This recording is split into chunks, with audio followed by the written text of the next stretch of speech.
todos los que compartís esas pequeñas cosas,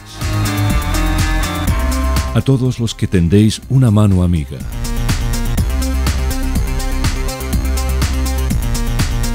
Riu, moda solidaria para gente con principios.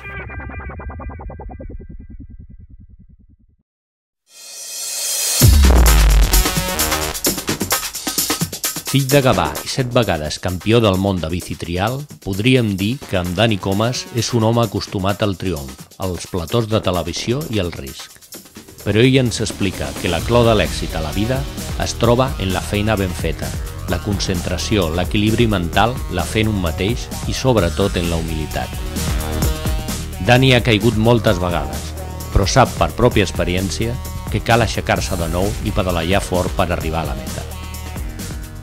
Bueno, fa moltíssims anys, quan era petit, doncs mon pare feia trial en moto i a mi m'agradava tot aquest món i suposo que devia tindre 4 o 5 anys quan vaig tindre la primera bicicleta normal, però en seguida mon pare em va comprar una bicicleta trial i jo diria que de trial als 6 anys ja tenia una.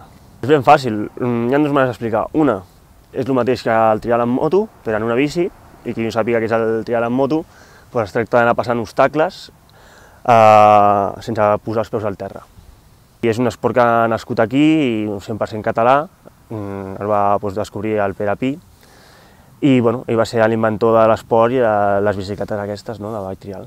És un esport que no contamina, contaminació zero, perquè tota la força i tot ho fem nosaltres en el cos, o sigui, no portem cap tipus de motor, i després està clar que en el tema ambiental t'agrada menys la muntanya que una moto. Mon pare practicava trial en moto, jo sempre anava a veure petit, i per mi era el que feia mon pare, a mi el que m'agradava.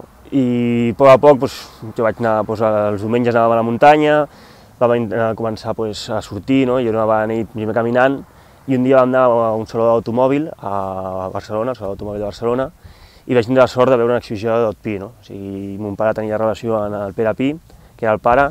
Ens van presentar en aquell moment a Dot Pi, vaig veure el que era l'esport, en aquell moment que es deia trial sim, i clar, jo vaig veure que un noi en una bicicleta estava fent el que jo veia cada cap de setmana que feia mon pare. I aleshores allà vaig començar a dir-li a mon pare que volia una bicicleta trial, animar-lo a intentar que em comprés una, i quan vaig aconseguir que em comprés una, després va ser com un fanàtic. O sigui, cada dia volia agafar la bici, cada dia volia estar en ella, i diguéssim que entre Dot Pi i mon pare van ser els que em van involucrar en aquest esport. Tots els esports, o tot el que vulguis triomfar a la vida, tens molts entrebancs al camí i caus moltes vegades, però el bo és intentar aixecar-se i continuar i agafar-ho encara més ganes. És un esport que sempre quan caus més o menys saps on vas a caure perquè no n'hi ha velocitat, i jo crec que les ganes poden més que a vegades el mal que et puguis fer.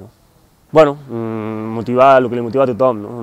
Jo crec que a tothom li agrada guanyar, i allò de no, vaig a participar, jo crec que no. Realment tothom quan va a algú, el seu repte és intentar guanyar. El primer lloc de tots va ser al carrer de casa meva, me'n recordo que encara quan era petit estaven en obres i van tardar molts anys en acabar, i es van deixar, diguéssim, el que era la vorera de la cera, diguéssim, allà s'ho van deixar mal posat, i jo en aquelles pedres, per mi eren com 3 pedres, en veritat em vaig passar moltíssimes hores, o sigui, cada moment que tenia lliure o cada moment que podia enganxar mon pare perquè m'acompanyés, sortia a fora del carrer en la bici a intentar passar aquelles pedres i a poc a poc anar avançant. I després d'allà, quan vaig ser una mica més gran, ja anava al costat on treballen els meus pares, que és el Parc Lluc, també vaig allà moltes hores vaig passar, i després definitivament el Calamot, que jo diria que la muntanya del Calamot per mi és com la meva segona casa, perquè m'he tirat moltíssimes hores de la meva vida allà.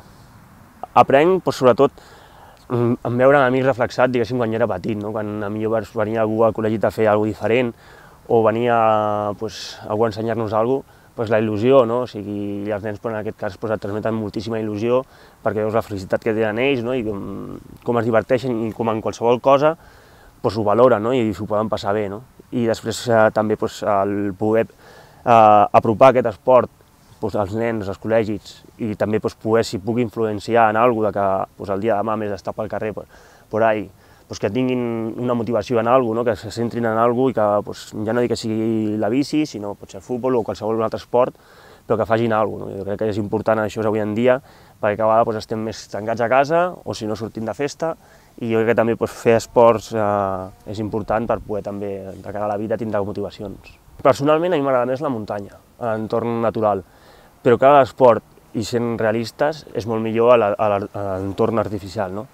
Per una senzilla raó, la muntanya és més difícil que la gent vingui a veure una competició, perquè té que desplaçar-se, i en canvi l'entorn artificial, normalment competim a meitat de ciutats, i és molt més fàcil d'apropar la gent, no? Perquè també els horaris competim millor per les tardes o tarda-nit, i tot influeix perquè hi hagi molta més influència de públic. No? A part de competir i d'entrenar per poder estar davant de les competicions, després també fem bolos, no? O sigui, fem exhibicions i actuem a qualsevol lloc, no? Podem actuar, com has dit, en programes de televisió, presentacions de vehicles, en fires, festes majors, o sigui, una miqueta de tot, no? Som, diguéssim, polifacètics en aquest sentit. No? I per nosaltres és bo perquè és una font bona d'ingressos, diguéssim, per poder tirar endavant en aquest esport, i també és bo per l'esport perquè així donem a conèixer molt més a l'esport del bike trial. No?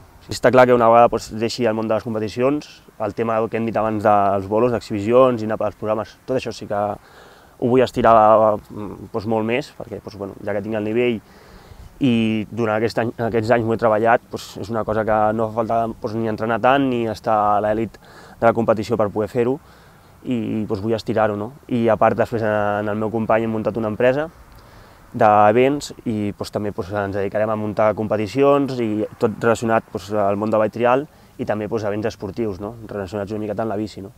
I a part d'això, també a la Casa Monti estar allà en ells, ajudant i treballant per desenvolupar les bicicletes i que siguin sortint nous models, però en definitiva, com t'estic explicant, tot el meu futur va relacionat a la bici, no? Perquè el que he fet fins ara, diguéssim que és l'únic que sé fer, en aquest sentit. Un desig? Continuar com ara i ser feliç. Després de la nostra entrevista al voltant de l'ermita de Brugués, en Dani ens demostra per què ha estat 7 vegades campió del món.